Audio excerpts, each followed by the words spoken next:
Bukan kami melayani Tuhan sampai hari ini dengan tulus, dengan sungguh-sungguh. Hanya dari kehadiran dan hormat kita menjadi hamba.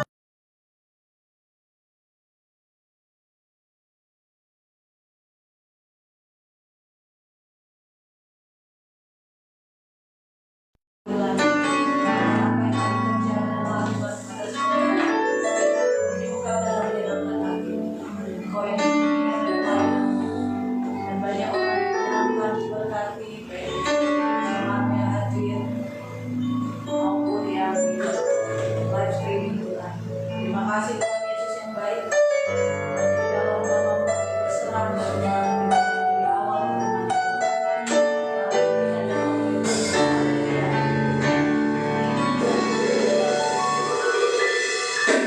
semangat ya.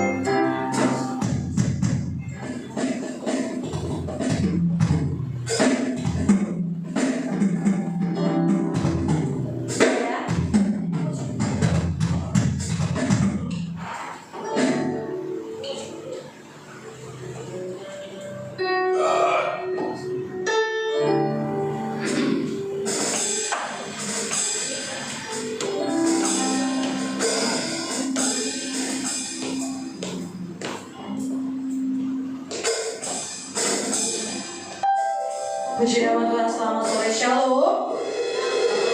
Kalau Bapak Ibu di mana saja berada di bulan streaming ini, saya percaya anugerah Tuhan menyertai setiap kita di mana saja berada, dan hadirat Tuhan memenuhi setiap kita. Puji nama Tuhan, kita akan mulai ibadah kita. Sebelum kita mulai, mari kita membacakan pengakuan iman rasuli.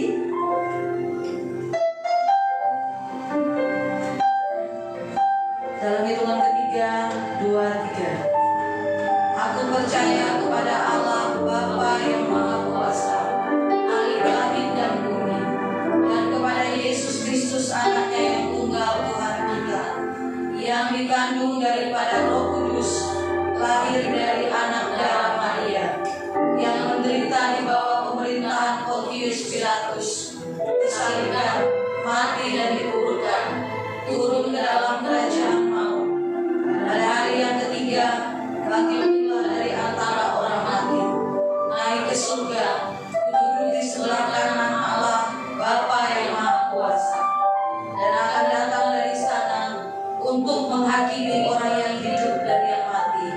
Aku percaya kepada Roh Kudus, gereja yang kudus dan am, persekutuan orang kudus, pengampunan dosa, kebangkitan daging, dan hidup yang kekal. Amin. Terima kasih Tuhan Yesus buat anugerah yang melimpah dalam hidup kami. Kami mau bersuka cita Tuhan buat semua yang Kau kerjakan dalam hidup kami. Kami mau naikkan setiap sukacita, pujian, syukur kami lewat nyanyian, seruan, mazmur kami yang kami kumandangkan hanya bagi nama Yesus. Kami percaya ketika pujian dan penyembahan dinaikkan di tempat ini, Kau sendiri yang hadir melawat, memulihkan dan membebaskan setiap kami, bahkan di mana saja jemaat-Mu berada. Kami percaya anugerah Kau melimpah atas setiap mereka. Terima kasih Tuhan Yesus yang baik. Kami siap memuji dan memuliakan nama-Mu, mereka yang terbaik bagi Engkau. Mari sekarang kita yang siap memuji, memuliakan nama Tuhan sama-sama katakan amin. Mari bersama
Kami boleh melihat kemuliaan-Mu dinyatakan atas jemaat kami, Tuhan. Kami boleh melihat kemuliaan-Mu dinyatakan atas para pelayan-pelayan-Mu di tempat. Terus Tuhan, buka mata hati kami. Terus buka mata hati kami, agar kami melihat, menyadari sekalipun kami dalam lembah kegelapan, dan walaupun gunung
diri kami sendiri. Sedangkan kami tahu pikiran-pikiran kami sering membawa kami kepada kebinasaan, membawa kami pada kecelakaan, menyangka cukup padahal tidak, menyangka limpah padahal miskin. Kalau Tuhan tidak tuntun kami, siapa yang tuntun kami Tuhan?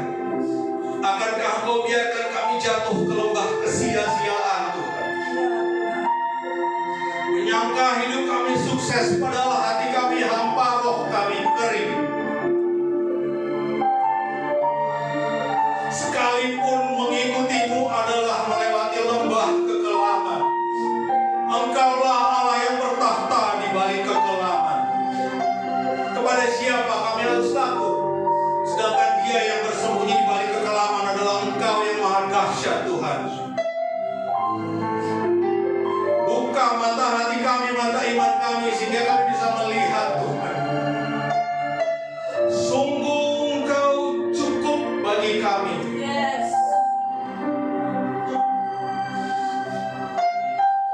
When you are enough for us, when Christ is enough for us, we have released everything of our need. Kami melepaskan kebutuhan, keinginan-keinginan kami yang lain. Masa depan, cita-cita, harapan semua kami lepaskan. Because Christ is enough for us. Kami senantiasa bergumul, berjuang dengan diri kami sendiri, melepaskan itu semua Tuhan. Ketika kami terpojok, kami tahu Tuhan berada di garis depan. Ketika kami tidak punya jalan keluar, kami tahu Tuhan berada di samping kami, sedang menenangkan. Segala sesuatu di dalam kendali-Mu Tuhan.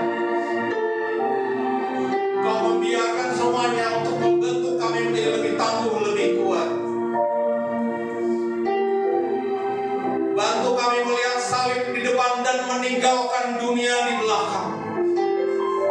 Mudah menyanyikan I have decided to follow you Lord. Tapi segala konsekuensinya memaksa kami teguh berdiri. Sebab Israel yang Kau bebaskan dari Mesir tidak pernah sekali-kali menginjak lagi tanah Mesir. Apapun yang terjadi di padang gurun dan bagaimanapun mereka merebut Kanaan, mereka tidak pernah bisa kembali ke Mesir. Izinkan kami bersama-sama kepada-Mu. Kami tidak lagi menengok ke belakang. Mari Tuhan, Allah yang mengguntur dalam badai namun berbicara dalam angin sepoi-sepoi.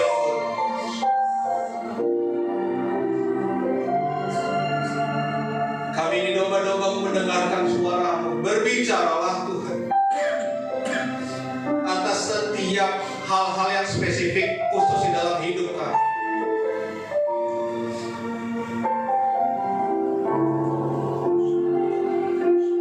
Kami merindukan Kau Tuhan. Kami merindukan Kau. Dan kami tahu Kau begitu merindukan kami. Kiranya jamaah-Mu meliputi kami semua di tempat ini, baik yang onsite maupun yang online.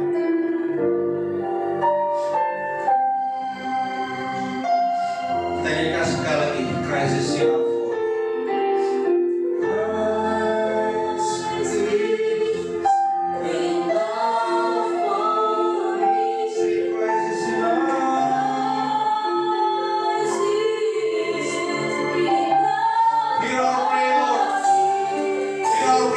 Everything we need is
dalam pujian penyembahan, Tuhan berkenan berikan pewahyuan kebenaran ilahi yang cocok sesuai dengan kebutuhan kami masing-masing.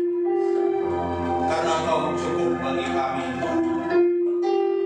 Terima kasih ya Tuhan, kami bersiap untuk mendengarkan firman. Berkati hamba-Mu yang menyampaikan dan anak-anak-Mu yang mendengarkan. Di dalam pengasihan kemuliaan-Mu, kami menikmati roti kehidupan. Kami menikmati firman kebenaran yang mengubahkan kami lebih dari yang dunia bisa berikan. Terima kasih Tuhan, terima kasih. Dalam nama anak-Mu yang kudus Tuhan Yesus Kristus, kami sudah berdoa dan mengucap syukur. Kita yang siap mendengarkan firman sama-sama katakan amin. Shalom. Bapak Ibu. Terima kasih tim musik Ibu WL, Kakak Lani, Bang Raja, Kakak Mei, kemudian Kak Erni, luar biasa. Terima kasih kepada Pak Gembala dan Bu Gembala yang memberikan saya kesempatan untuk melayani Tuhan dengan membagikan firman-Nya. Kita topang doa ya, baik untuk Bu Gembala dan juga Bapak Gembala, mamanya Bu Gembala. Kita topang doa untuk kesehatannya, demikian juga Pak Gembala, kita doakan. Kita topang dia untuk kesehatannya. Kita percaya tidak ada yang luput dari kendali Tuhan. Ya, kita kalaupun gak bisa lihat itu karena mata kita, mata manusia, mata yang terbatas. Tapi hidup kita ini bukan hidup karena melihat, tapi kita hidup karena percaya. Ya, bahwa masa depan sungguh ada dan harapan tidak hilang. Jadi dalam segala hal Tuhan tidak lalai. Tuhan bekerja dalam segala perkara untuk mendatangkan kebaikan bagi orang-orang yang terpanggil menurut rencananya. Kita yakin kita semua, Bapak Gembala, keluarganya, semua, dan Bapak Ibu Jemaat sekalian adalah orang-orang yang terpanggil. Maka di ujung segala sesuatu adalah pekerjaan Tuhan. Tuhan itu bekerja dan mendatangkan kebaikan. Oke, God is good, Bapak Ibu. And all the time, God is good. Pada bulan ini, tahun ini adalah visi kita untuk menggali ya, Man of God. Jadi Man of God bukan 2026 aja, 2027 still Man of God, Women of God. Agak takut bilang Children of God, tapi maksudnya anak-anak Tuhan ya. Karena Children of God udah keburu jadi nama yang ada konotasinya, padahal anak-anak Tuhan. Kita adalah laki-lakinya Tuhan, wanita-wanitanya Tuhan, anak-anaknya Tuhan ya. Jadi dalam Man of God bulan ini kita bicara tentang pengenalan pada Tuhan. Dengan mengenal Tuhan, maka we will become man of God by knowing Lord, by recognizing Lord. Dengan mengenal Tuhan, mengetahui Tuhan, kita menjadi semakin mengerti bagaimana menjadi manusianya Allah, man of God.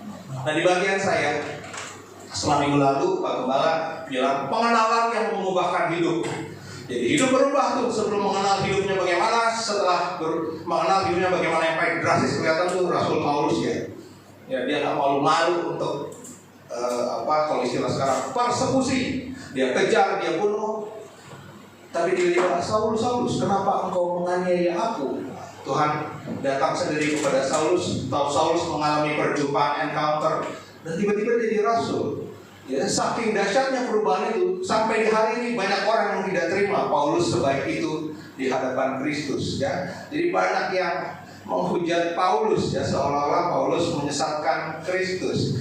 Itu saking Paulusnya berubah oleh perjumpaannya dengan Kristus. Nah, kali ini kita akan lihat bagaimana pengenalan itu bisa mengubah kita dari hamba menjadi sobat. Katakan dengan saya, dari hamba menjadi sobat. Dari hamba menjadi sobat. Ya, jadi dari yang belum dekat jadi dekat. Jangan dari sobat jadi songong. Ya, jangan. Jadi tapi dari hamba jadi sobat, dari sobat semakin dekat. Saya pinjam istilah dari Bapak Pendeta Kris Manusama. Level pertama Tuhan kita dibilang anak kecil, maksudnya anak kecil belum bisa dikasih tanggung jawab. Kemudian makin dekat menjadi sahabat, sobat. Kemudian terakhir menjadi pengantin, menikah dengan anak domba. Mari kita bersuka, beri kemuliaan padanya. Pernikahan anak domba tiba, pengantinnya siapkan diri. Pengantin itu kita, Bapak Ibu Saudara jemaat semua. Saya generasi lama ini lagu-lagunya segitu. Ketahuan umurnya. Jadi biar gampang diingat, dari hamba menjadi sobat. Nah, intinya adalah pengenalan yang mengubahkan hubungan. Hubungan kita dengan Tuhan kayak gimana sih? Kalau kita mengenal, harusnya hubungan kita akan makin dalam. I love you, I love you, I love you. I love you, I love you, I love you. I love you, I love you, I love you. And all is for love, holy after you. Nah, itu ya, hubungan yang diubahkan.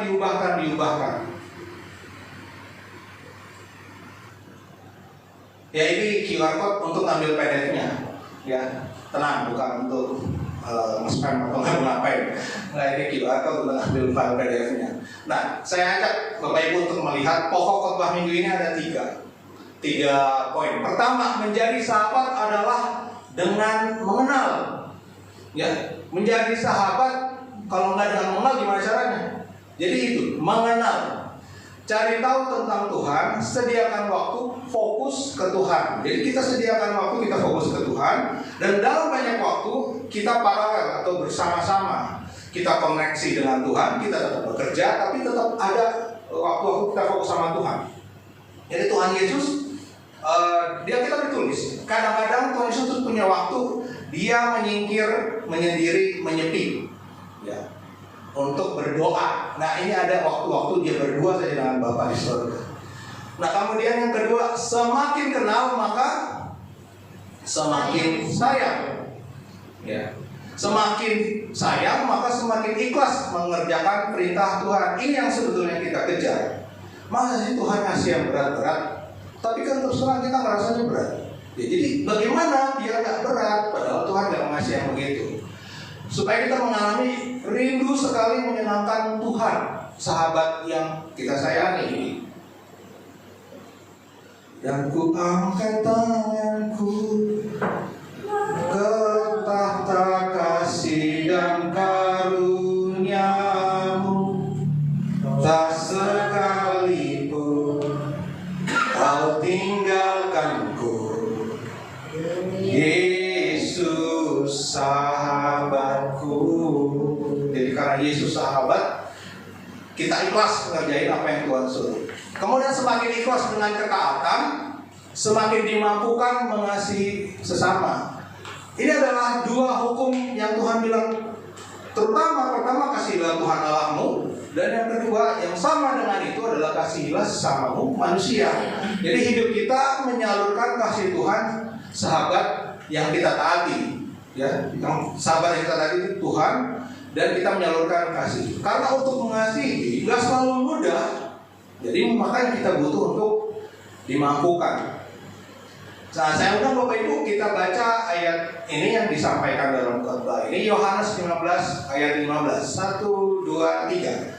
Aku tidak menyebut kamu lagi hamba, sebab hamba tidak tahu apa yang diperbuat oleh tuannya. Tetapi aku menyebut kamu sahabat, karena aku telah memberitahukan kepada kamu segala sesuatu yang telah kudengar dari Bapakku.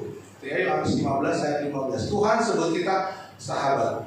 Ini kita jangan pertentangkan, kalau gitu hamba Tuhan ini dong, lagi jauh sahabat Tuhan. Bukan itu maksudnya. Ya, dari hamba jadi sahabat, bukan istilah hambanya jadi masalah, bukan. Tapi kedekatannya itu loh. Karena namanya hamba Tuhan, ya dia itu sahabat Tuhan sebetulnya. Ya, jadi bukan masalah istilah hamba sama sahabat, tapi masalah kedekatan, dekat. Nah, kalau hamba Tuhan kita nggak bisa lihat kayak seperti, mungkin kalau istilahnya kita ganti dengan budak itu baru jelas, ya, dari budak jadi sahabat. Karena di masa Injil ini ditulis, yang dibilang hamba, ya budak. Jadi kalau saya ganti istilahnya dari budak jadi sahabat, itu baru jelas tuh. Tapi kalau dari hamba jadi sobat mungkin nggak begitu kelihatan bedanya, karena di hari-hari yang kita ini hamba-hamba Tuhan, tapi kita nggak merasa jadi budak tuh. Ya, Paulus tulis, aku ini tawanan roh, tapi kita nggak lihatnya sebagai tawanan. Jadi kita lihat yang tadinya jauh jadi dekat, itu istilahnya dari hamba jadi sahabat. Nah, penting nggak sih untuk mengenal Tuhan? Jawaban singkatnya penting. Nah, penting karena bahaya bila tidak mengenal Tuhan. Ya, ayatnya. Saya sering pakai ayat ini lah untuk menggambarkan kita tuh harus mengenal Tuhan supaya kita hidup. Kenapa? Hosea 4 ayat 6 bagian yang awal, mungkin ayat 6a ini ya. Ini panjang sebetulnya ayatnya, saya ambil depannya aja. Umatku binasa karena tidak mengenal Allah. Kok gitu? Ya iya. Kenapa dia binasa? Dia tersiksa oleh kekhawatiran. Kemudian dia hidup untuk makan. Loh, gimana kita? Kalau nggak makan gimana kita hidup? Ya harusnya kita makan untuk hidup. Itu istilahnya ya. Jadi hidup untuk cari makan, secari untuk memenuhi kebutuhan. Fokus hidupnya bukan lagi pada yang lain selain kebutuhan.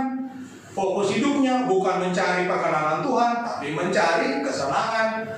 Jadi berputar pada suatu saat dia akan hampa. Nah, biasanya kalau Tuhan masuk, dia baru sadar betapa banyak waktu yang udah kebuang di masa lalu untuk hidup yang kayak gini, dan sangat tergantung pada pengakuan dunia. Kok kenapa 3 item itu seperti itu? Jadi begini, di Matius 6 dulu kita pernah bahas, Matius 6 ayat 31 katanya ya, sebab itu janganlah kamu khawatir dan berkata, apakah yang akan kami makan? Itu kebutuhan tuh. Apakah yang akan kami minum? Nah itu takut mengalami penderitaan. Apakah yang akan kami pakai? Ini kan butuh pengakuan. Pakaian menyatakan sesuatu status. Ini yang kita butuhkan. Bukan kita butuhkan. Ini kebutuhan-kebutuhan yang kata Tuhan, semua itu dicari bangsa-bangsa yang tidak mengenal Allah. Nah itu ada tulisannya kayak itu. Akan tetapi Bapamu yang di sorga tahu bahwa kamu memerlukan semuanya itu. Jadi Tuhan tahu kita perlu. Ya, cuma Dia akan kasih menurut waktunya, menurut jumlahnya. Jadi bukan semata-mata keinginan kita. Dia sahabat kita. Masa sih hal yang baik untuk kita dia tahan-tahan? Nah, jadi saya lanjutkan bahwa bahaya bila tidak mengenal Tuhan.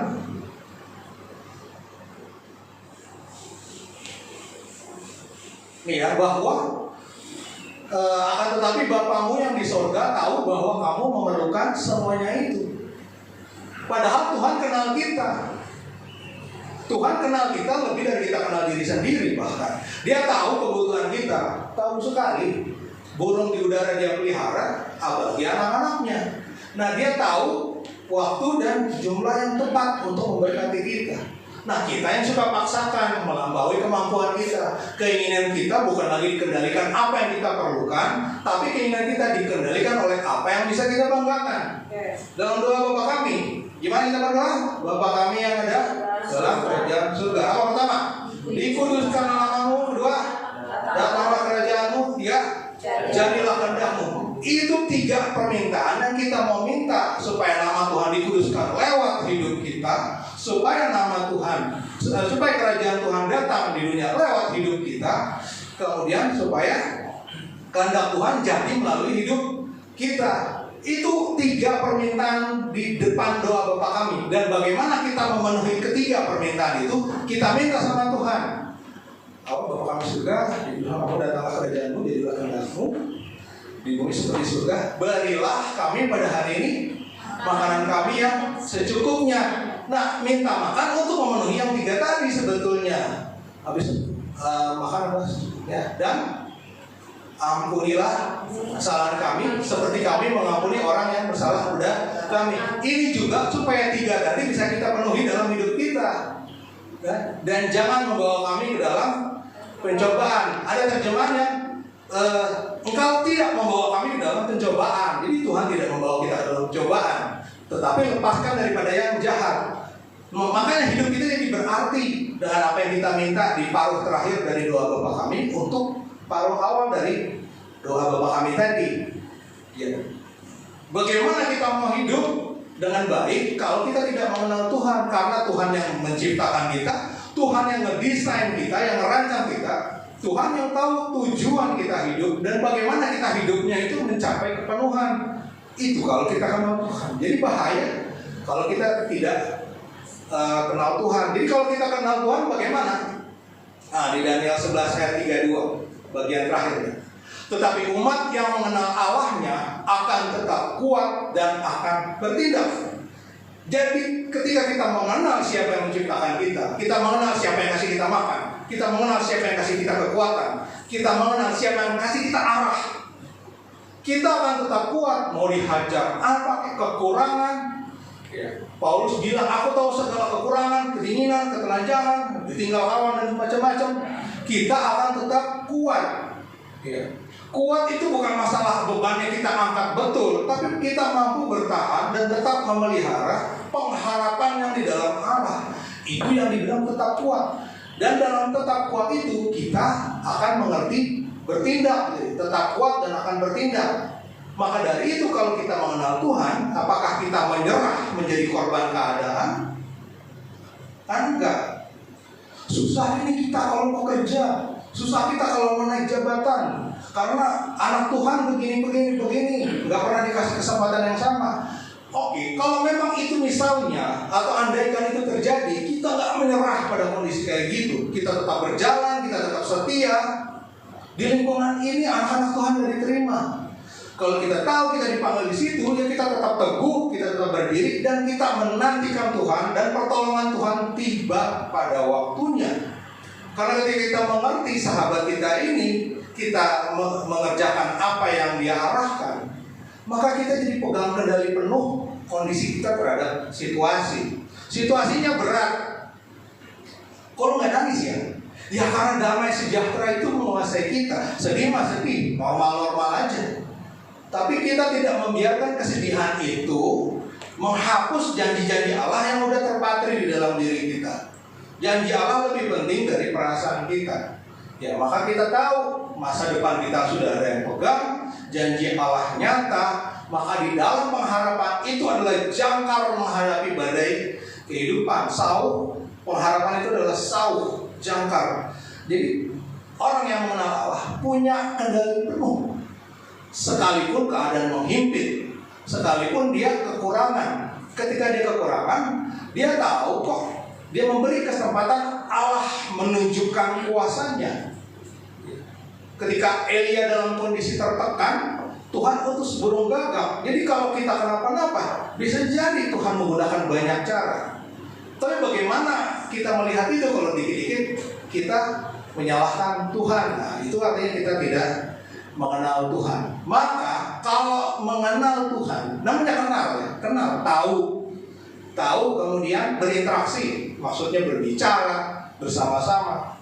Mengenal Tuhan semakin dekat ke Tuhan. Nah ini yang Tuhan menjadi sahabat. Mari kita lihat ya, mau hamba atau sahabat. Tadi kita udah lihat di Yohanes 15 ayat 15. Kalau sebatas hamba itu hubungannya berjarak. Sebatas budak saya ganti, harusnya kata-katanya saya ganti, sebatas budak. Itu hubungannya berjarak. Kemudian terbatas. Ya, rumah budak dengan rumah tuannya ya beda. Bukan satu rumah beda kamar, beda rumah malah. Ya, kualitasnya juga beda. Nah, budak tidak tahu perbuatan tuannya. Sedangkan kalau kita sedekat sahabat, makanya saya katakan sedekat sahabat. Kalau hamba itu terbatas, sebatas hamba, sebatas budak, harus dekat sahabat. Kalau dengan sahabat kita dekat. Tuhan bilang tadi, dia tanpa rahasia.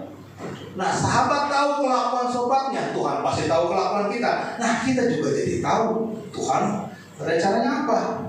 Jadi kan itu idenya. Kalau kita bandingin ya, yang sebatas hamba itu berjarak, sedangkan sedekat sahabat itu dekat yang atas itu ya. Nah, kalau persahabatan manusia, saya ambil Amsal 17 ayat 17. Ya, persahabatan manusia nih. Seorang sahabat menaruh kasih setiap waktu dan menjadi seorang saudara dalam kesukaran. Beda kita kalau sama Tuhan ya. Saya lupa ayat. Kalau Amsal 19 ayat 3, apa bunyinya? Ayat 3 ke ayat 34 ya. Coba Bapak Ibu lihat di ini. Saya nggak nyari gitu. Saya pokoknya Amsal 19 ayat 3 ke ayat 34.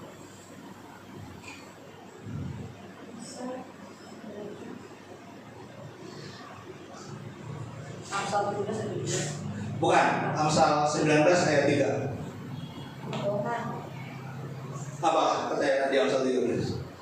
Kebodohan menyesatkan jalan orang, lalu besarlah hatinya. Nah, kebodohan menyesatkan jalan orang, lalu besarlah hatinya kepada Tuhan. Jadi dia marah sama Tuhan karena kebodohan ya. Dia pikir dia susah, dia nyalain Tuhan. Padahal Amsal 19 ayat 3 itu bilang, kebodohan menyesatkan orang, tapi ia gusar sama Tuhan. Lah, kenapa Tuhan yang jadi disalahin? Kalau Amsal 17 ayat 17 itu seorang sahabat menaruh kasih setiap waktu dan menjadi seorang saudara dalam kesukaran. Dengan manusia kita bersahabat, begitu masuk kesulitan sama-sama makin dekat jadi saudara. Begitu sama Tuhan, begitu susah kok nyalain Tuhan. Jadi bukan karena susah ya. Seseorang nyalain Tuhan, Amsal tadi bilang karena bodoh. Ya, makanya kita siap untuk dibentuk. Ya. Itu persahabatan manusia. Harusnya dengan Tuhan lebih dari itu. Kan gitu cerita idenya. Nah, bagaimana persahabatan dengan Tuhan sih? Kalau tadi dengan manusia bisa sedekat itu. Kalau persahabatan sama manusia itu persahabatan dengan Tuhan, gambarannya nih, kemanakah aku dapat pergi menjauhi rohmu yang suci, kau sahabat dan kau dekat. Itu bersahabat sama Tuhan. Mau pergi kemana Tuhan ada. Mau coba lari Tuhan kejar. Tapi Tuhan tidak hambat, Tuhan tidak hadang, Tuhan tidak kurung, Tuhan biarkan. Tapi nggak pernah sekalipun ditinggal. Ya, ada cerita ketika ini cerita imajiner, cuma cerita doang. Saya berjalan bersama Tuhan. Di pantai saya lihat 2 pasang kaki, tapi ke dalam kondisi yang paling parah di kehidupan saya cuma ada 1 pasang kaki. Kemana engkau Tuhan? Nah, ini imajiner. Jadi Tuhan bilang pas lagi normal, aku merangkul kamu, kita jalan gandengan. Begitu kamu susah, kamu gak mau jalan. Jadi aku yang gendong. Itu jejak kakiku, bukan jejak kaki kamu. Jadi suka-suka kita merasa menang kau Tuhan. Padahal dengan kondisi kita paling bawah itu, Tuhan lagi angkat supaya kita tetap bertahan dengan berbagai cara. Ya, kitanya yang udah gak bertahan, Tuhannya yang gendong, Tuhannya yang angkat. Jadi memang kemana kita mau pergi menjauhi roh Tuhan. Roh Tuhan selalu aja ada di mana-mana karena Dia sahabat kita. Nah, sekarang Tuhan menjadi sahabat kita, kitanya gimana nih? Nah, itu yang perlu kita responi. Nah, untuk sebatas hamba, hubungannya kan terbatas. Sedangkan sedekat sahabat, hubungannya itu tanpa rahasia. Nah, kalau dari hamba, namanya dari majikan keluar perintah doang. Nah, kalau dari hambanya apa yang muncul? Kebutuhan. Jadi hubungan majikan dengan hamba, majikan dengan budak, perintah dan kebutuhan. Cuma itu aja hubungannya. Dan kita refleksi ke kita aja. Kalau doa kita sebatas kebutuhan, Saya nggak bilang mendoakan kebutuhan itu salah, bukan. Saya bilang kalau doa kita sebatas kebutuhan, berarti kan kita memposisikan diri kita pada level budak. Harusnya kita pada level sahabat. Ya. Kalau sahabat, antar dua sahabat itu nggak di atas nggak di bawah, itu kan samping-sampingan setara. Ya, saya ambil istilah di antara berdua sahabat ini, more than connected, seperti Daud dengan Yonatan. Maka berpautlah jiwa Daud dan Yonatan. Alkitab tulis begitu. Persahabatan mereka berdua dibilang jiwa Daud dan jiwa Yonatan berpaut. Kata dibilang berpaut. Nah sekarang kita dengan Tuhan berpaut nggak jiwa kita? Kemarin diajar untuk menempel pada pokok anggur. Berpaut nggak dengan Tuhan? Ya kira-kira more than connected itu kayak ini. Ku terhubung denganmu, selalu melekat di hatimu. Itu sahabat dengan Tuhan, melekat. Jadi doa-doa yang naik ke atas nggak cuma dari kita ke atas, kita bisa dengar dari atas ke bawah. Tuhan, hatimu remuk oleh bangsa ini yang masih degil dengan dosanya. Hatimu tidak tahan melihat kotaku, masih ada yang terjebak dengan dosanya. Jadi kita bisa masuk ke dalam kayak begitu. Kalau itulah sahabat, dia kenal kita, kita kenal dia. Kalau cuma Tuhan aku butuh ini itu nggak salah. Saya cuma bilang kalau terbatas di situ aja. Ya levelnya hamba budak. Biar saya mulai bedain deh, pakai budak aja. Ya budak, karena hamba udah beda lagi pengertiannya. Jadi levelnya hanya di budak, tunggu perintah. Engkau suruh saya kasih perpuluhan ya, nih saya kasih. Engkau suruh saya kasih persembahan khusus ya, saya kasih. Apalagi, udah kan? Jadi sekedar ngerjain. Kemudian, oke, sekarang saya butuh nih, begini. Tapi kerinduan untuk pergi mengerjakan apa yang Tuhan suruh itu belum muncul. Jadi mengenal Tuhan akan mengubah kita yang sulit mengerjakan perintah Tuhan menjadi lebih mudah. Karena kita nggak enak dong sama sahabat udah nyuruh. Nah, untuk sebatas hamba yang paling bawah tuh ya, hamba atau budak tidak tahu perbuatan tuannya, sedangkan sahabat tahu kelakuan sobatnya. Saya harus ambil satu kisah nih dari Alkitab bahwa hamba yang tidak tahu perbuatan tuannya. Gampang deh, kisah Daud ke Uria, perselingkuhan dengan Batsheba, perzinahan dengan Batsheba. Ya, Daud ke Uria. Uria itu tulus ke Daud, tapi Uria hambanya Daud, budaknya Daud. Daud juga nggak ngerasa Uria itu sahabatnya, walaupun Uria mau mati untuk Daud. Yang ada Daud licik terhadap Uria. Kita ngerti ya, Daud merencanakan pembunuhan berencana untuk menghabisi nyawa Uria supaya Daud bisa menikahi Batsheba.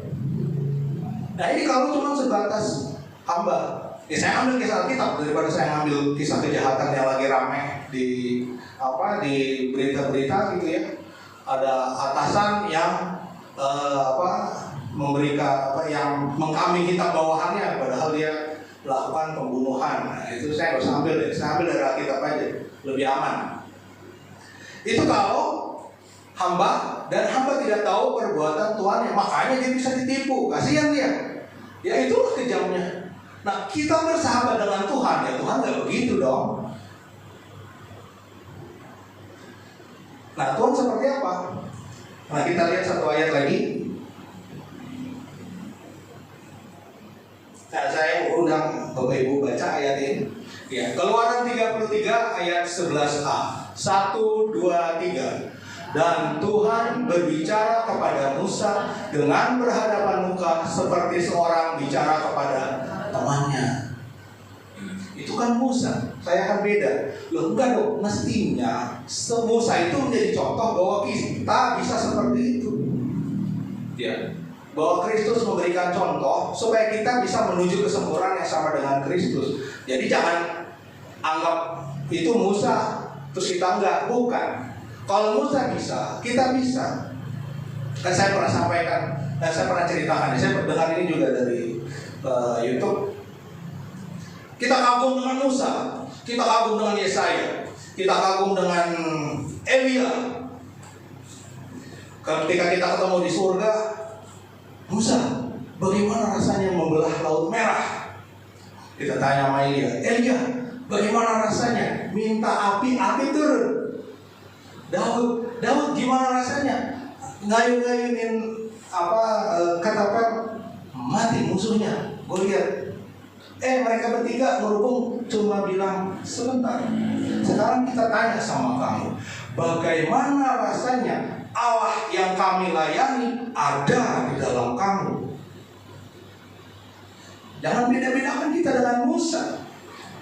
Ya, ketika ayat ini bilang Musa berbicara kepada Tuhan berbicara kepada Musa dengan berhadapan muka, sebetulnya Musa nggak lihat mukanya Tuhan. Musa lihat punggungnya Tuhan. Istilah berhadapan itu karena mereka berdekatan, berdua aja di daerah situ. Musa lihat punggungnya Tuhan. Saya tanya, beruntung banget ya Musa lihat punggungnya Tuhan. Loh, kita tiap bulan perjamuan itu kita ngapain? Yang kita makan apa? Roti. Mata kita hanya melihat sebatas roti. Yang kita makan tubuh Kristus. Terus yang kita minum apa? Darah. Apakah Musa makan tubuh Kristus? Apakah Musa minum darah Kristus? Kita jauh lebih beruntung daripada Musa. Ya. Jadi kita bisa sampai di level Musa berhadapan dengan Tuhan. Musa cuma dapat punggung, kita dapat tubuh Tuhan, kita dapat darah Tuhan. Itu kedekatan itu yang Tuhan mau bangun sama kita. Ya, saking berbahayanya, makanya iblis banyak melakukan tipu muslihat untuk mencegah lebih banyak mendekat kepada Tuhan. Nah, dengan kedekatan itu Musa sampai Tuhan sampai belain Musa. Jadi ada suatu cerita, Musa mengambil perempuan Kush. Kayaknya kalau sekarang tuh daerah-daerah Afrika, Sudan, sana gitu. Padahal Tuhan sudah bilang jangan ambil perempuan di luar bangsa Israel. Ketika dia lakukan itu, Harun dengan Miriam memandang rendah Musa. Maka ada pasal di Alkitab bercerita di Bilangan 12, itu pemberontakan Miriam dan Harun. Mereka memberontak terhadap Musa, memandang rendah Musa.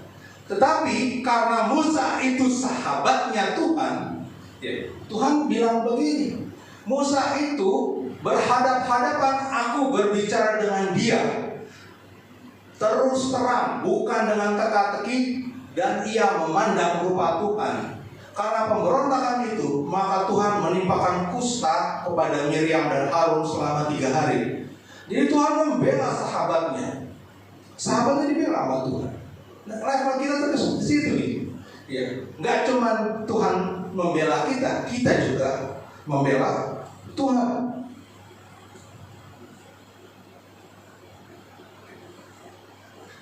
Nah, saya undang Bapak Ibu, kita bacakan yang warna merah aja nih, tiga khotbah minggu ini. Yang pertama, menjadi sahabat adalah dengan mengenal. Yang kedua, semakin kenal maka semakin sayang, semakin ikhlas mengerjakan perintah Tuhan. Yang terakhir, semakin ikhlas dengan ketaatan, semakin dimampukan mengasihi sesama. Gak gampang mengasihi sesama, bahkan yang dekat dengan kita, sekalipun itu keluarga, bertalian darah pun bisa jadi itu sulit. Makanya kita butuh dimampukan. Karena memang gak pernah ada kemampuan atas dasar kita sendiri. Kita selalu bergantung pada rahmat Tuhan. Nah, ketika rahmat Tuhan turun, jangan kita blok, kita tutup dengan pilihan-pilihan kita yang tidak bijak. Kok bisa pilih-pilihan yang bijak? Ya Bapak Ibu Saudaraku, kalau sama sahabat tega gak sih milih pilihan yang bikin dia kesel? Sama manusia kita gak tega, sama Tuhan kita tega. Ya, dibalik, bukan dibalik, ya janganlah, dua-duanya jangan. Kalau bisa dengan manusia, bisa juga dengan Tuhan. Nah, dari sekedar taat, saya nggak bilang taat salah, sekali lagi, ini sekedar taat, jadi sebatas taat aja, itu baik, tapi masih ada yang lebih baik. Dari sekedar taat menjadi intim atau akrab dengan Tuhan, ya. Bagaimana itu? Nah, saya ulang lagi untuk bacakan ayat ini. Yakobus 2 ayat 23. 1, 2, 3.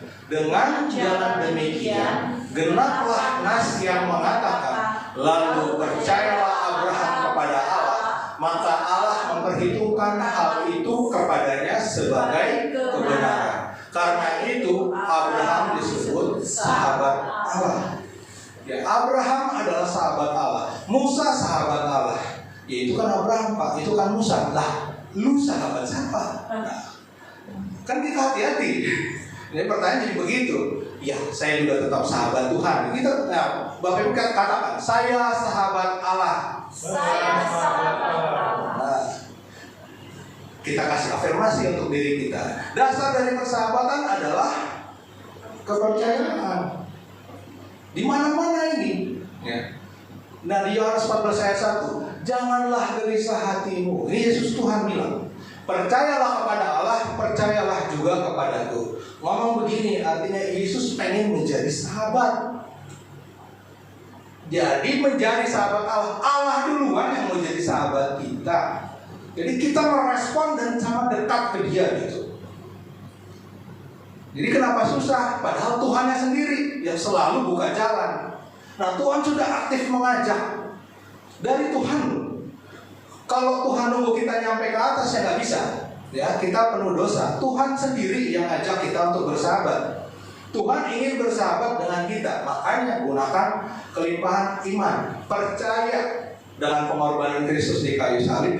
Percaya dosa kita diampuni. Percaya kutuk kita bisa dilepaskan dengan iman. Iman adalah dasar dari segala sesuatu yang kita harapkan dan bukti dari segala sesuatu yang tidak kita lihat. Gunakan iman. Jadi bersahabat kita akan semakin dekat.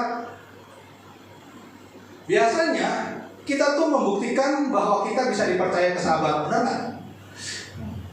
Betul nggak? Kalau kita bersahabat, kita membuktikan kita tuh bisa dipercaya. Apa aja? Aktif memberi perhatian. Ya, pagi-pagi tanya kabar, kirim ayat, telepon atau gimana? Memberikan perhatian. Kecuali kalau menteror ya, itu beda lah gitu. Tapi kalau sahabat normal yang memang dia selalu pengen memberi perhatian. Hey, saya ada untuk kamu. Saya nggak tahu kamu ada untuk saya, tapi saya ada untuk kamu. Kalau kamu ada untuk saya senang. Nah, itu kan kita ke manusia. Dan kemudian aktif tanya kabar. Apa kabarnya? Bagaimana keadaannya? Dan macam-macam. Kemudian proaktif membantu. Jadi kalau mukanya murung sedikit, kenapa? Lagi sakit. Itu pertanyaan pertama kan, lagi sakit. Kalau enggak, lagi sehat. Kenapa? Kurang duit. Nah, itu pertanyaan kedua. Dan seterusnya. 3, belum bayar ini, belum bayar itu. Ini kita ke sahabat manusia atau sahabat kita ke kita. Nah, ketika kita memiliki sahabat dalam persahabatan kita ke orang lain, kita endorse sahabat kita. Ke dia aja, gua kenal kok orangnya. Dia kalau kerja begini. Ini kan wajar kan kita lakukan ke sahabat kita. Sekarang coba ke Tuhan kita kayak begini kan? Saya ada cerita lagi, saya masih kantornya di daerah Tamrin. Jadi udah jam 4 jam pulang itu orang pada buru-buru. Kalau lagi rapat lagi apa, udah pada pengen cepet-cepet pengen naik bis jemputan. Bis jemputannya membawa mereka ke tempat rumahnya masing-masing, ya, daerahnya masing-masing. Cibitung, Bogor, dari Jakarta. Ditanyalah sama seseorang yang lain, kenapa buru-buru? Ngejar jemputan, Pak. Jemputan kok ditakutin. Takut tuh sama Tuhan. Dia bilang begini, wah Pak, Tuhan tuh maha pengampun Pak. Kalau jemputan enggak, kita tinggal. Ya maksudnya ironi kita tuh kayak gitu. Kita kepada Tuhan tuh kayak gitu ya, ironi kita. Ya, ketika kita mengalami level persahabatan yang cukup dalam dengan Tuhan, maka Sadrah, Mesah, Abednego ngomongnya kencang tuh. Sekalipun Allah yang kami sembah tidak menolong kami, kami tetap tidak akan menyembah patung yang Tuhan Raja bangun. Itu kedalaman hubungan. Padahal apakah mereka mendengar suara Tuhan? Apakah didatangin malaikat seperti malaikat datang ke Daniel? Alkitab bilang begitu. Tapi mereka dekat dengan Tuhan. Ketika mereka dekat dengan Tuhan, kalau tadi walau gunung tak berpindah, kalau ini walaupun apinya nggak padam, bukan berarti mereka memilih Tuhan terus Tuhan padamkan apinya. Tuhan nggak padamkan apinya seperti lagu tadi, gunung yang nggak dipindah. Tapi legenda itu kemudian diceritakan dari generasi ke generasi. Tuhan tidak memadamkan apinya, Tuhan tidak menghilangkan apinya, tapi Tuhan hadir di dalam api. Yes. Ketika Tuhan hadir di dalam api, Dia juga api yang menghanguskan. Maka Dia menjadi benteng untuk orang-orang ini. Ketika Daniel sahabatnya Allah dilarang berdoa, ada aja undang-undang yang larang berdoa. Hari ini ada kok undang-undang seperti itu di salah satu negara Eropa. Kalau berdoa di fasilitas pemerintah, itu urusannya pidana. Ada kok. Daniel tetap melakukan kebiasaannya, mengikuti Tuhannya. Dia buka tingkap-tingkap ke Yerusalem, berdoa 3 kali sehari. Dia tahu bakal ditangkap. Orang dia adalah orang kepercayaan raja, dia ngerti dong kemampuan tentara-tentaranya. Dia tahu dia akan ketahuan, dia tahu dia akan ditangkap. Dia tetap memilih setia berdoa sesuai undang-undang masuk goa singa. Apakah dibatalkan masuk ke goa singanya? Apakah Tuhan kasih bocoran? Gak usah takut Daniel, nanti aku akan tutup mulut singa-singanya, kamu pokoknya masuk aja. Enggak, Tuhan diam. Tuhan diam, artinya Daniel siap masuk ke goa singa dengan kondisi siap apapun yang akan terjadi di dalam. Dia cuma punya iman. Apapun yang terjadi, Tuhan sediakan bagian yang terbaik untuk dia. Habis itu baru Alkitab tulis, Daniel katakan, Tuhan mengirim malaikatnya mengaturkan mulut singa-singa. Dalam berbagai kondisi kita bersahabat dengan Allah, kita nggak tahu ke depan kayak gimana. Kita cuma percaya Tuhan gak pernah ngasih yang jahat sama kita. Nah, apakah kita mau setia berjalan seperti sahabatnya dia, karena dia pun menjaga hidup kita seperti sahabatnya kita. Kita bersahabat, dia bersahabat dengan kita, dia jaga hidup kita. Nah, kita bagaimana menjaga perkenanan hatinya? Apakah kita sudah masuk di level sahabatnya? Nah, itu yang harus senantiasa hari demi hari dibangun dan dibangun terus. Jadi kita kalau dengan Allah sudah rajin tanya kabar Allah. Udah tahu dia di surga, naik di surga, duduk di sebelah kanan Allah. Nah, ada nggak kerinduan membantu Allah? Mana bisa membantu Allah? Allah Maha Kuasa. Terus sering nggak terbuka cerita sama sahabat kita kalau kita bersahabat dengan Allah? Jadi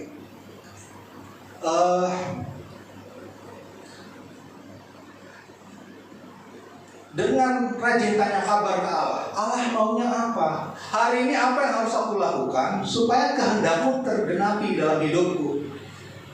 Kita nggak bisa, kita butuh uang, kita butuh pendapatan, kita butuh cuan. Tapi itu harus kita perlakukan sebagai upah. Allah mau kita ngapain? Jadi dengan kita ngapain, Allah salurkan kebutuhan kita. Bukan kita kejar kebutuhannya, terus kita nggak ngapa-ngapain. Allah maunya apa? Rencananya apa? Strateginya apa? Udah kita tanya belum sama Tuhan? Ya, di YouTube saya kadang mendengar, makanya berdoa dulu, baru tanya sama Tuhan. Apakah bisa begini? Jangan setelah ditipu baru berdoa. Ya, saya dengar memang agak keras ya. Tetapi kenapa tidak? Emang yang menghalang kita mendengar suara Tuhan itu apa?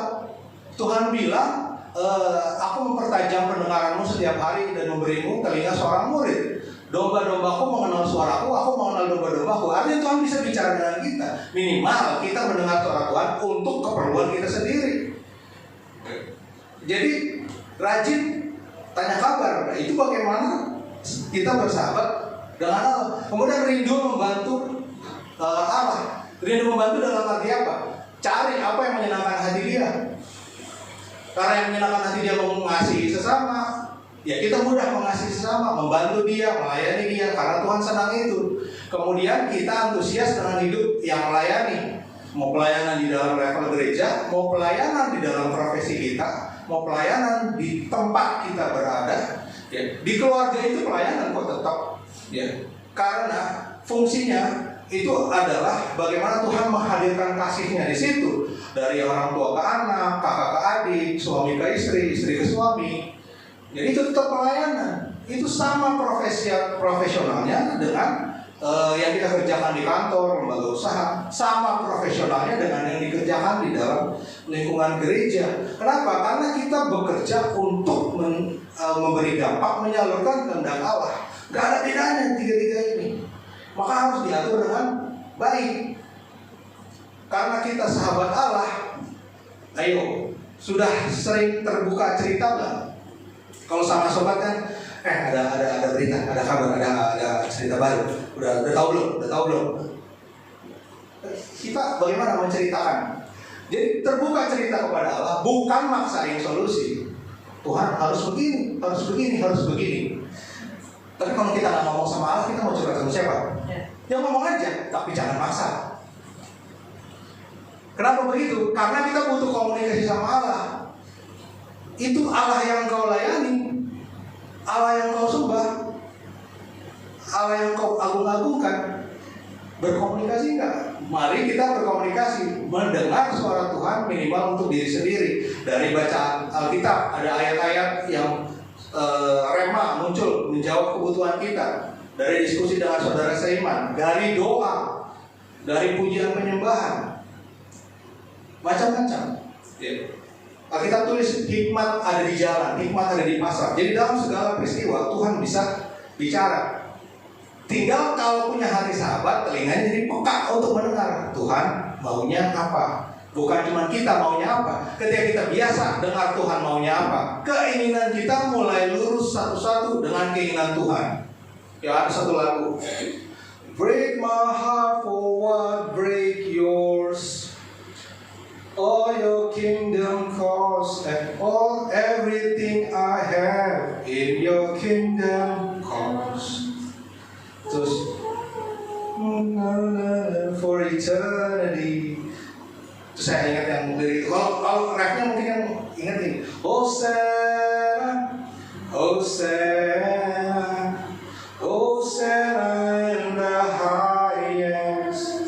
Nah itu ada satu bagian yang saya dengarnya tuh kaget. Break my heart for what break yours. Remukkan hatiku dengan apa yang menyakiti hatimu. Di Alkitab banyak tulis. Yang menimbulkan sakit hatiku. Tuhan sampai ngomong begitu. Yang menimbulkan sakit hatiku. Nah, sahabat-sahabatnya di sana bilang, remukkan hatiku Tuhan dengan apa yang bikin sakit hatimu. Jadi aku tahu aku harus ngapain dalam hidupku.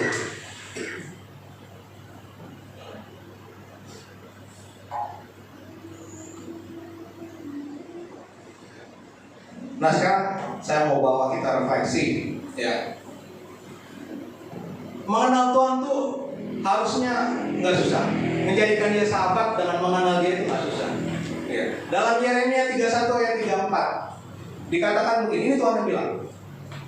Dan tidak usah lagi orang mengajar sesamanya atau mengajar saudaranya dengan mengatakan kenalan Tuhan. Nggak usah katanya. Sebab mereka semua besar kecil akan mengenal aku. Demikianlah firman Tuhan. Sebab aku akan mengampuni kesalahan mereka dan tidak lagi mengingat dosa mereka. Ya, jadi ayatnya begitu. Kalau gitu nggak usah ngajarin saya udah nggak perlu pelajaran lagi. Saya udah tahu, saya udah dengar khotbah berkali-kali. Saya udah ngerti, saya udah baca Alkitab. Ya, jangan. Ya, berarti nggak kenal sama Tuhan. Yang Tuhan katakan dalam ayat ini adalah mengenal Tuhan itu mudah. Bersahabat dengan Tuhan itu mudah. Jangan dibawa ribet. Begitu maksud Tuhan. Datang ke gereja tetap, dengar khotbah tetap, baca firman tetap, berdoa Ya, jadi nggak perlu sampai diajarnya sampai sebagaimana itu maksud dari ayat ini. Makanya ketika kita membaca Alkitab, kita mengerti ayat Alkitab, itu kita pakai hati Tuhan, tuntunan Roh Kudus. Jadi bukan semau kita. Ini katanya nggak usah diajar, nggak usah ajar saya langsung sama Roh Kudus. Ya, ini bahaya juga. Ya, jadi tertiblah di bawah penundukan otoritas, kemudian payung rohani.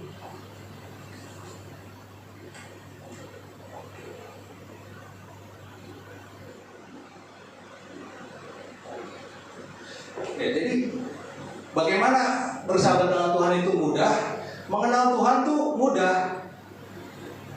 Jangan kita diintimidasi sama masa lalu, sama dosa, sama orang punya pendapat. Ya, datang aja ke Tuhan, datang berdoa, datang membangun hubungan. Karena Tuhan gak mengingat-ingat dosa. Kenapa kita ungkit-ungkit sendiri? Aduh, saya malu kalau berdoa. Saya ini kan begini. Ya kenapa diungkit-ungkit sendiri? Tuhan aja gak ingat-ingat. Tuhan mengakrabkan diri ke kita, kitanya menghindar. Ya kan masalah. Kenapa kita menghindar? Tuhan yang mengejar, kita menghindar. Jangan Tuhan, aku gak layak. Jangan Tuhan, aku gak layak. Jangan Tuhan, aku gak layak. Ya akibatnya di situ-situ aja. Ya di situ-situ melulu.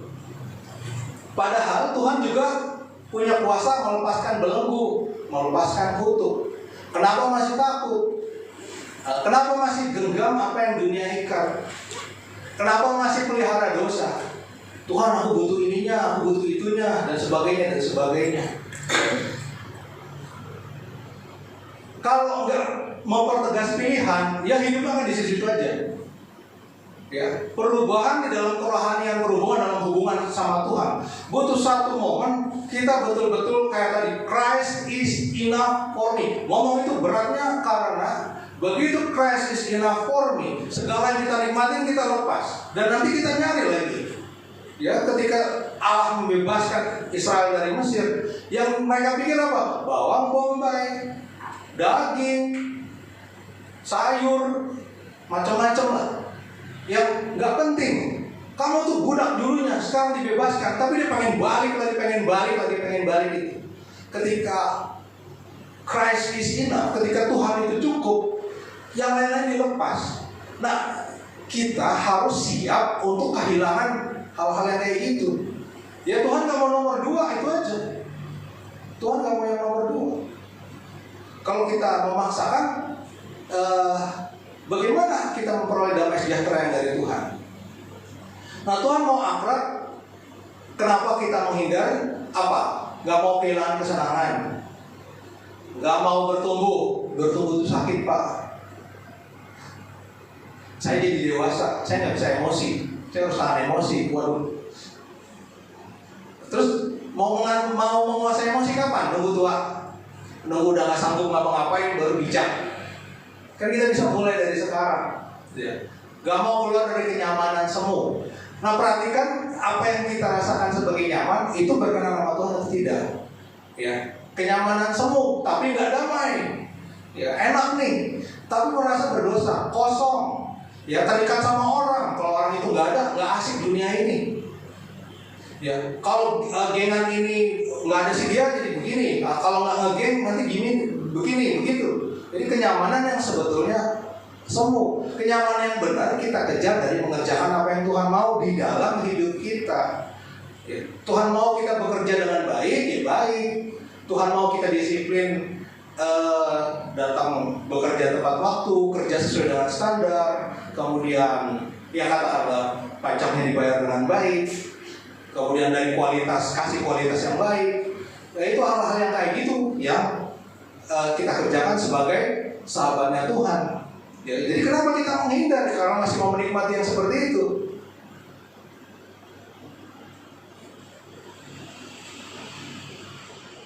Suka nggak suka, nanti semua orang akan mengenal Tuhan. Ya. Semua akan mengenal Tuhan.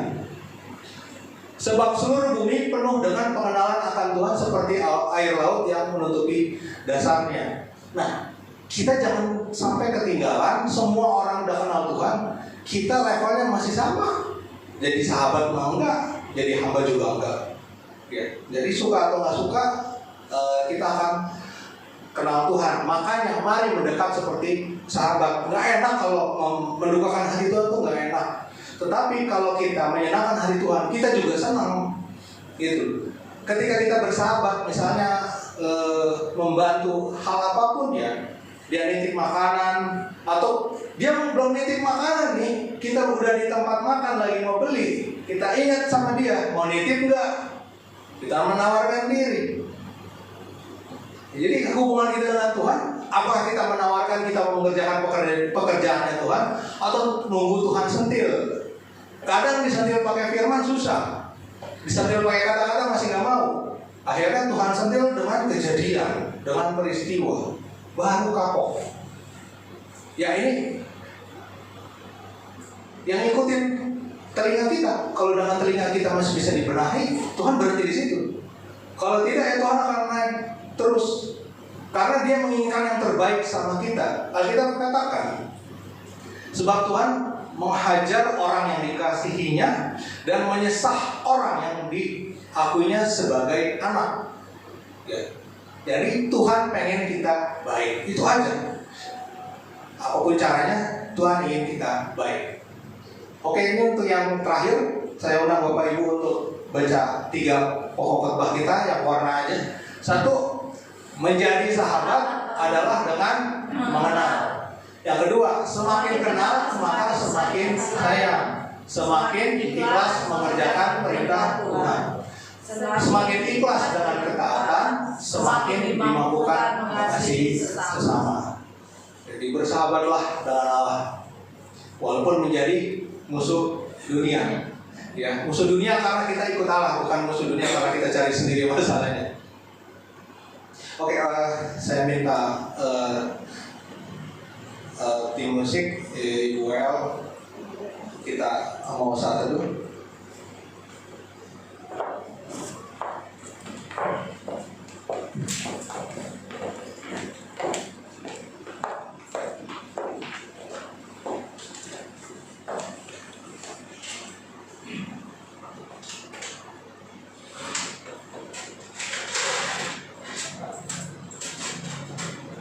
Nanti saya minta tolong dulu ke Kalani untuk nyanyi ini, Pak Kalani yang pegang mic ya. Nyanyi dulu, ya udah kita nggak usah ikutin dulu, kita dengar dulu aja sampai kita setuju, baru kita nyanyi. Karena kata-kata ini gampang, Christ is enough for me, Kristus aja cukup untuk aku. Tapi Tuhan, saya masa depan saya ngincar jabatan itu. Enggak, kamu tidak dipanggil di situ. Nah, terima nggak? Tuhan, tapi bisnis ini bisa menghasilkan sekian dalam sekian tahun. Enggak, kamu mencapainya dalam 20 tahun. Terima nggak kalau waktunya lama? Ya. Bisa kita melepaskan semua. Kalau tadi kita hanya mendengarkan firman, sekarang coba berinteraksi dengan Tuhan.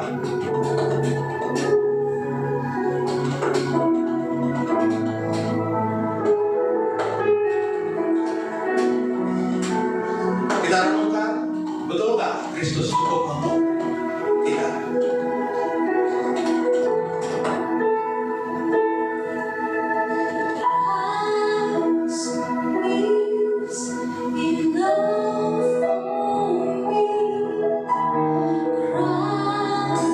Christ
Tuhan di tangan-Mu Tuhan. Tapi tolong kuatkan kami.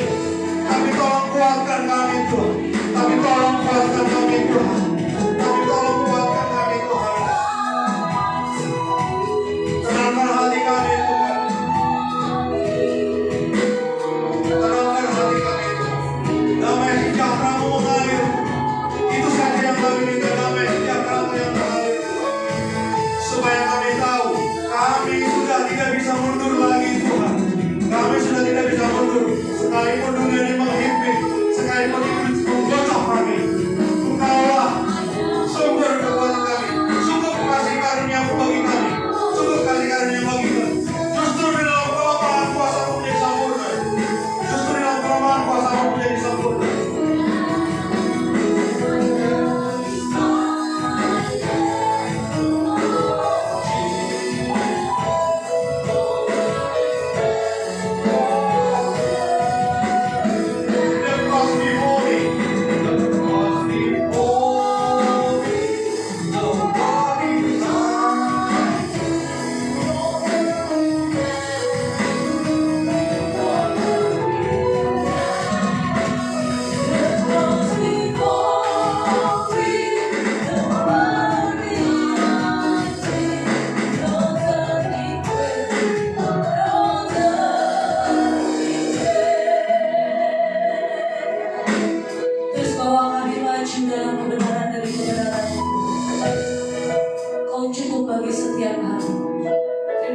Firman-Mu yang telah dibentangkan atas tempat ini Tuhan, bahwa terus kami menjadi sahabat-sahabat-Nya. Kami terus dekat, melekat erat dengan hati-Mu ya Tuhan, mengerti isi hati-Mu. Mampukan setiap kami menjadi melakukan firman-Mu dalam hidup ini Tuhan, sehingga lewat hidup kami boleh banyak orang mengenal Engkau, dan kami kembalikan setiap pujian, hormat dan sanjungan hanya bagi Tuhan. Terima kasih Tuhan. Kami juga rindu memberkati pekerjaan Tuhan di tempat ini dengan persatuan. Berkati setiap tangan-tangan yang memberi Tuhan. Berkati dengan kelimpahan yang dari surga dalam usaha pekerjaan. Apapun yang kami lakukan Tuhan pasti berhasil berkat Tuhan. Sebab kami tahu kami orang-orang yang dikasihi Tuhan. Terima kasih Yesus. Mari saya siap memberi persembahan sama-sama katakan amin. Mari kita saya persilakan. Saya akan membacakan beberapa warta sepekan Bapak Ibu.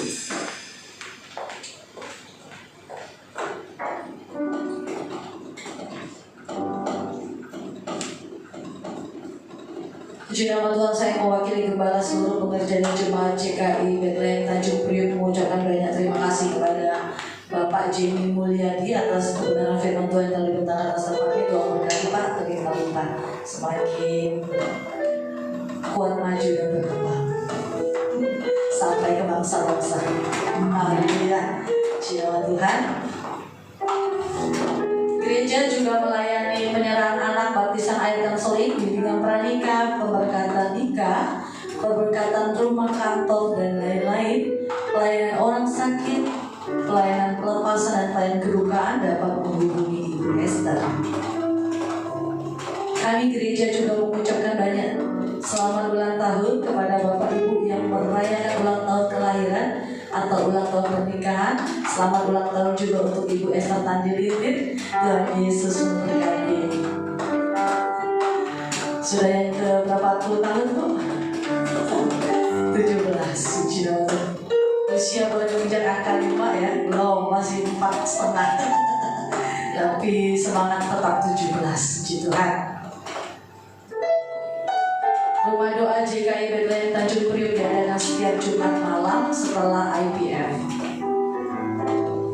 Bagi Bapak Ibu yang rindu menabur dalam bentuk perpuluhan, diakonia pembangunan gereja, pelayanan misi dan lain-lain, dapat mentransfer ke rekening gereja atas nama GKI Bethlehem Tanjung Priok. Gereja juga punya koperasi. Bagi Bapak Ibu yang rindu berbelanja kebutuhan sehari-hari, dapat berbelanja di koperasi GKI Bethlehem Tanjung Priok dan dapat menghubungi Ibu Esther pesan antar.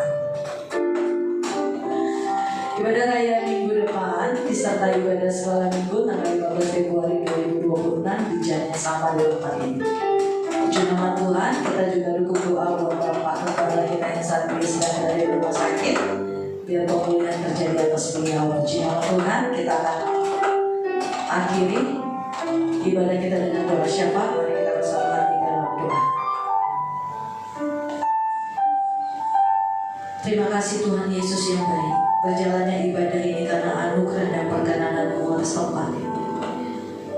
Terima kasih buat kemurahan-Mu, terima kasih buat kehadiran-Mu atas setiap kami yang mengubahkan, menginsafkan, mendidik, bahkan meneguhkan.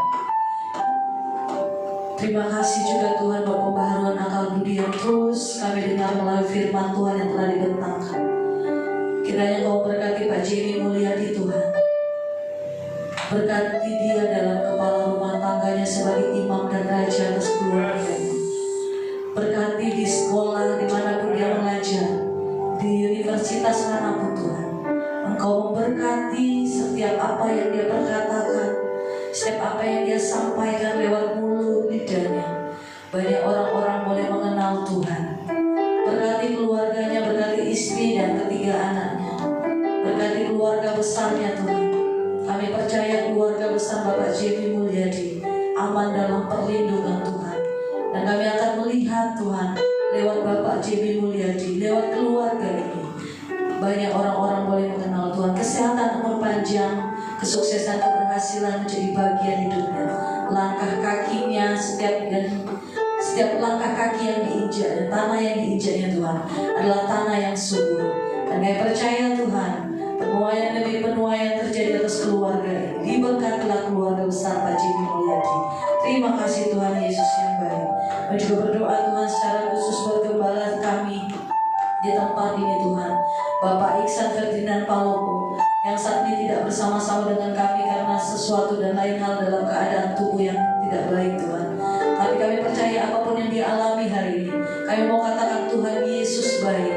Mukjizat masih ada dalam hidupnya. Kami percaya setiap bilur-bilur Yesus memulihkan setiap sel-sel dalam tubuhnya. Kami perkatakan semuanya normal dalam nama Yesus. Setiap tekanan darahnya normal dalam nama Yesus. Kolesterolnya normal dalam nama Yesus. Dan kami percaya Tuhan pemulihan atas Bapak saat ini Tuhan terjadi dari ujung rambut sampai ujung kakinya. Bahkan proses Tuhan mencari rumah sakit Tuhan yang mengcover BPJS Ketenagakerjaan Tuhan sediakan. Dan kami percaya saat ini Bapak Iksan menemukan rumah sakit yang terbaik Tuhan, dokter yang terbaik, perawat yang terbaik, semuanya sesuai dengan rancangan dan kehendaknya Tuhan. Tuhan yang campur tangan Tuhan. Kami percaya pemulihan terjadi atas hamba-Mu Bapak Iksan Ferdinand Palopo Tuhan, lewat obat yang dia minum dan infus yang dipakai Tuhan. Kami percaya Tuhan Yesus, kami percaya ada pemulihan yang terjadi atas hamba-Mu. Terima kasih Tuhan. Berkati Ibu Mary Tuhan yang sebentar jam 9 akan berangkat dari Surabaya menuju Jakarta. Kami mohonkan perkenanan Tuhan atas Ibu Mary, penyertaan Tuhan di sepanjang perjalanan dari Surabaya hingga Jakarta Tuhan, dan tiba bertemu dengan suami tercinta dan anak-anak dalam keadaan baik-baik saja. Terima kasih cukupkan dana yang dia butuhkan Tuhan. Dan kami percaya Tuhan hari ini kami melihat anugerah Tuhan, mukjizat Tuhan dinyatakan atas keluarga besar Bapak Iksan Ferdinand Palopo. Berkati anak-anaknya yang saat ini sedang mengurus rumah sakit Tuhan, ketenangan, damai sejahtera, bahkan sukacita Allah mengalir atas anak-anak mereka, bahkan menantu mereka, bahkan cucunya Tuhan. Terima kasih Tuhan Yesusku yang baik. Terima kasih. Kami terima kesembuhan, pemulihan yang dahsyat atas Bapak Iksan Ferdinand Palopo, dan keberkatan ilahi mengalir atas seluruh keluarga besar Bapak Iksan Ferdinand Palopo. Terima kasih Tuhan Yesus yang baik. Kami juga mengucap syukur Tuhan buat seluruh pengerja-pengerja-Mu di tempat ini. Terima kasih buat Bu Esther, terima kasih buat Ernie, terima kasih buat hamba-Mu Tuhan, bahkan seluruh pengerja-Mu di tempat ini. Terima kasih Tuhan Yesus yang baik. Apapun yang mereka kerjakan Tuhan mengembalikan berlipat-lipat kali ganda. Kesetiaan mereka Tuhan bayar tunai, kesetiaan mereka Tuhan bayar cash Tuhan. Terima kasih Tuhan Yesus yang baik. Terima kasih untuk kemurahan hati-Mu, untuk anugerah-Mu yang besar. Terus bawa kami Tuhan untuk semakin unity, satu hati, satu visi dan misi membangun kerajaan-Mu di muka bumi ini lewat gereja-Mu di tempat ini. Terima kasih Tuhan Yesus. Ajar kami untuk saling mengerti satu dengan yang lainnya. Ajar kami untuk memahami, mensupport satu dengan yang lainnya Tuhan. Hingga tumbuhlah suatu iman yang bersama-sama di tempat ini Tuhan. Terima kasih Bapakku yang baik, terima kasih. Berkati juga Tuhan setiap anak-anak sekolah minggu, setiap jemaat Tuhan di tempat ini Tuhan. Kami percaya setiap anak-anak di sekolah minggu di tempat ini Tuhan adalah anak-anak yang pintar, anak-anak yang cerdas, anak-anak yang beruntung. Masa depan yang penuh dengan harapan terjadi atas anak-anak sekolah minggu di tempat ini Tuhan Yesus. Terima kasih juga buat jemaat Tuhan yang luar biasa yang Tuhan kirim bagi gereja di tempat ini. Kami melihat Tuhan ada pertumbuhan demi pertumbuhan. Kami percaya Tuhan mengerjakannya. Tuhan yang mengerjakannya. Terima kasih Tuhan Yesus kami yang baik. Terima kasih. Kami berdoa Tuhan buat jemaat yang berulang tahun hari ini. Bapak pekerjaanmu Ibu Esther Tuhan yang berulang tahun hari ini. Bertambahnya usia, bertambah pula kasih karunia dan anugerah Tuhan atas hidupnya. Bahkan dimanapun kakinya melangkah, tanda heran yang ajaib menyertai langkah-langkah kakinya. Sebagai ibu rumah tangga, percaya dapat mengurus rumah tangga dengan baik. Kebijaksanaan malaikat surga mengalir atas Ibu Esther. Terima kasih Tuhan Yesus. Bahkan setiap jemaatmu yang berulang tahun hari ini Tuhan, di mana saja berada, doa yang sama, anugerah yang sama, berkat yang sama juga mengalir atas jemaatmu. Terima kasih Bapakku yang baik. Dan juga berdoa Tuhan buat visi gereja dan program pelayan GKI BTP tahun 2026. Jadikan setiap kami sahabat-sahabat-Mu. Jadikan setiap kami orang-orangnya Tuhan dimanapun kami melangkah. Sehingga setiap dimanapun kami berada, orang-orang boleh mengenal Tuhan lewat hidup kami. Kami juga mengucap syukur buat para pelayan-pelayan Tuhan yang bertugas hari ini. Terima kasih buat Axel, worship leader. Terima kasih buat para pemain instrumen musik. Terima kasih untuk Raja, Mei, Erni, buat Lani. Terima kasih Tuhan Yesus. Buat Pak Samuel, terima kasih. Juga Tuhan berkati setiap orang-orang yang melayani Tuhan. Kami percaya jerilah mereka Tuhan berkati, jerilah mereka Tuhan berkati. Terima kasih Tuhan Yesus yang baik. Dan juga berdoa Tuhan buat ketua sinode kami GKI Bapak Adi Sutanto, bahkan Korwil Bapak Boas, penasihat Korwil Ibu Magdalena. Mereka dalam tangan dan anugerahnya Tuhan dalam visi dan misi yang sehati untuk membangun GKI sesuai dengan amanat agung-Mu Tuhan. Kami percaya lewat GKI ini Tuhan, nama Tuhan dipermuliakan. Berkati kesehatan mereka, berkati pekerjaan dan pelayanan mereka, serta keluarga besar mereka. Terima kasih Tuhan buat bangsa Indonesia. Terima kasih buat negeri ini, di mana kami boleh menginjakkan kaki kami di tempat ini. Dari tempat ini juga Tuhan, dari gereja ini, kami memberkati Indonesia, kami memberkati pemerintahannya, kami memberkati presiden dan wakil presiden dan seluruh para menteri kabinet yang ada. Kami memberkati MPR, DPR dan DPRD. Kami memberkati RT dan RW, lurah. Kami memberkati seluruh aparat pemerintahan di Indonesia ini. Maka aparat pemerintahan di Indonesia ini jujur, adil, dan bijaksana. Terima kasih Tuhan Yesus yang baik. Hati-Mu ada di Indonesia, maka pemulihan demi pemulihan bagi Indonesia. Kami berdoa juga Tuhan buat Gubernur Jakarta Pramono Anung dan Rano Karno. Hikmat marifat surga mengalir atas gubernur kami. Terima kasih Tuhan Yesus. Kami juga berdoa Tuhan buat RT RW di mana gereja-Mu bernaung. Berkati RT RW kami Tuhan. Damai sejahtera, pembaruan akal budi juga mengalir atas RT RW kami. Biar lewat gereja kami ini membawa dampak yang baik bagi lingkungan kami. Terima kasih Tuhan Yesus yang baik. Kami serahkan doa kami ke dalam tangan-Mu ya Tuhan. Maka bukan kehendak kami yang jadi, tapi biarlah kehendak Tuhan yang jadi. Terima kasih Tuhan. Mari Bapak Ibu yang terkasih silakan untuk bangkit berdiri. Kita akan berdoa Bapak. Bapa kami yang ada di surga, dikuduskanlah nama-Mu. Datanglah kerajaan, jadilah kehendak-Mu di bumi seperti di surga. Berikanlah kami pada hari ini makanan kami yang secukupnya, dan ampunilah kami akan kesalahan kami, seperti kami juga mengampuni orang yang bersalah kepada kami. Dan janganlah membawa kami ke dalam pencobaan, karena Engkau yang punya kerajaan dan kuasa dan kemuliaan sampai selamanya. Aku punya Tuhan yang besar.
Sebab Tuhan menjauhkan daripada mau hati yang keras dan Dia memberikan kepada mau hati yang tahan. Gunakan itu untuk melakukan semua kehendak Tuhan, sehingga Tuhan memberkati